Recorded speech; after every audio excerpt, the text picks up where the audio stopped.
हरियाणा के पूर्व वित्त मंत्री और वरिष्ठ बीजेपी नेता कैप्टन अभिमन्यु ने राज्यसभा चुनाव में कांग्रेस की क्रॉस वोटिंग पर बड़ा बयान दिया है। उन्होंने कहा कि हरियाणा में जब भी कोई निर्दलीय उम्मीदवार मैदान में होता है तो सभी दलों का समर्थन उसे मिलता रहा है। इस बार निर्दलीय प्रत्याशी सतीश नांगल को बीजेपी के साथ साथ कांग्रेस और निर्दलीय विधायकों का भी समर्थन मिला, जिसमें कांग्रेस विधायकों की क्रॉस वोटिंग और वोट रद्द होने की भूमिका अहम रही। कैप्टन अभिमन्यु ने यह भी कहा कि अतीत में भी कई बार कांग्रेस विधायकों के वोट इसी तरह रद्द या खारिज होते रहे हैं। इस बयान के बाद सियासत गर्मा गई है। देखने को मिल रही है कांग्रेस पार्टी जो 5 विधायक हैं उनसे लगातार जो है वो जवाब मांगे गए, मीटिंग हो गई है, अब फैसला होना। किस तरीके से देखते हैं जो गुटबाजी की चर्चा कांग्रेस में लगातार होती है, क्या कहेंगे इन तमाम चीज़ों में? देखिए, हरियाणा प्रदेश में पिछले 2-3 राज्यसभा चुनाव का इतिहास लगभग एक ही जैसा रहा है और आज़ाद उम्मीदवार के तौर पर हरियाणा में जो भी चुनाव किसी ने लड़ा है तो उनको समर्थन सभी पार्टियों से मिलता आया है। और इस बार भी आज़ाद उम्मीदवार के तौर पर सतीश नांगल जी ने चुनाव लड़ा तो भारतीय जनता पार्टी के जो पहले हमारे घोषित उम्मीदवार के अतिरिक्त वोट थे उनका समर्थन भी उनको मिला और उसके साथ साथ इंडिपेंडेंट्स का समर्थन भी मिला। और वहीं कांग्रेस पार्टी के भी वोट सीधे सीधे क्रॉस वोट भी हुए और खारिज भी हुए। और अतीत में देखते हैं तो कांग्रेस पार्टी के अंदर पिछले 3 बार के इस प्रकार के चुनाव में लोगों ने पार्टी की लाइन से हट करके इंडिपेंडेंट उम्मीदवारों को समर्थन दिया है। अब एक बात तो स्पष्ट है कि लोगों का कांग्रेस के नेतृत्व के प्रति विश्वास नहीं रहा और श्रद्धा नहीं रही और कांग्रेस के अंदर कहीं ना कहीं दुविधाएं हैं, संघर्ष हैं। और आज़ाद उम्मीदवार की दृष्टि से देखूं और भारतीय जनता पार्टी ने समर्थन किया था उस दृष्टि से देखूं तो मैं जो कांग्रेस पार्टी के मित्र हैं जिन्होंने इस प्रकार से किसी भी रूप में सहयोग देने की चेष्टा की है तो हम तो उनका आभारी व्यक्त कर सकते हैं। ये तो कांग्रेस पार्टी को देखना है अंदरूनी तौर पर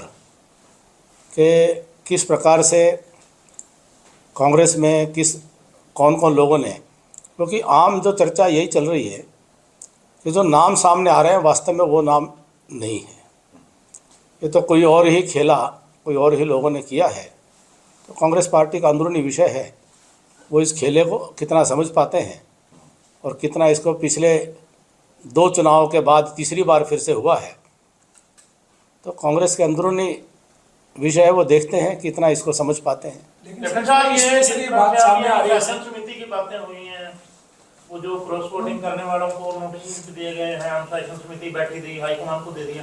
क्या लगता है आपको कुछ हो पाएगा? पहले का इतिहास क्या कह रहा है? पहले भी इसी प्रकार की घटनाएं हुई हैं और वही नेतृत्व जो पहले खेला में आज भी उसी प्रकार का खेला तो ये अनुशासन समिति उनकी अपनी इंटरनल मैटर है, लेकिन जो पहले हुआ है वो आगे हो जाएगा। लेकिन सर, जो विधायक जिनके ऊपर क्रॉस वोट का आरोप है उन्होंने सीधे तौर पर एक बात कही है, वो कह रहे हैं कि अपने चहेतों को बचाया जा रहा है और हमें निपटाया जा रहा है। उनका सीधे तौर पर उनके जो विधायक दल के नेता है, पूर्व मुख्यमंत्री हैं भूपेंद्र सिंह हुड्डा, उन पर ये आरोप है कि वो उनको निपटाना चाहते हैं। पार्टी के अंदर पहले भी उनको नहीं तरजीह मिल रही, उनको सुना नहीं जाता और अब इस मौके पर उनको निपटाने की कोशिश हो रही है, तो ये आरोप है। देखिए, सबसे बड़ी बात यह है कि कांग्रेस पार्टी ने इस चुनाव को बड़ी गंभीरता से लेने की एक प्रकार से मैसेज दिया कि वो सभी विधायकों को लेकर के वो हिमाचल चले जाते हैं, उनकी ट्रेनिंग होती है और अपने वरिष्ठतम लोग जो हैं वो चुनाव के अंदर बैठते हैं कि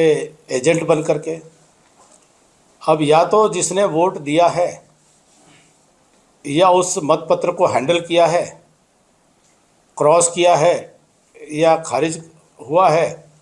अब इसको देखने का काम या तो वो विधायक एक मतदाता के नाते देख सकते हैं, और या जो अंदर बैठे हुए एजेंट थे उनकी नज़र में आया होगा। अब वो ये कहें कि भाई मैं इतने सारे याद कैसे करूं, ये तो खारिज होने वाले तो 5 और 4 9 थे, तो जुबानी भी याद हो जाते हैं, और किसी का कुछ था तो उनको नोट करने से किसने, और वहाँ पे उनको अगर ऑब्जेक्शन भी करनी थी तो वहाँ पर भी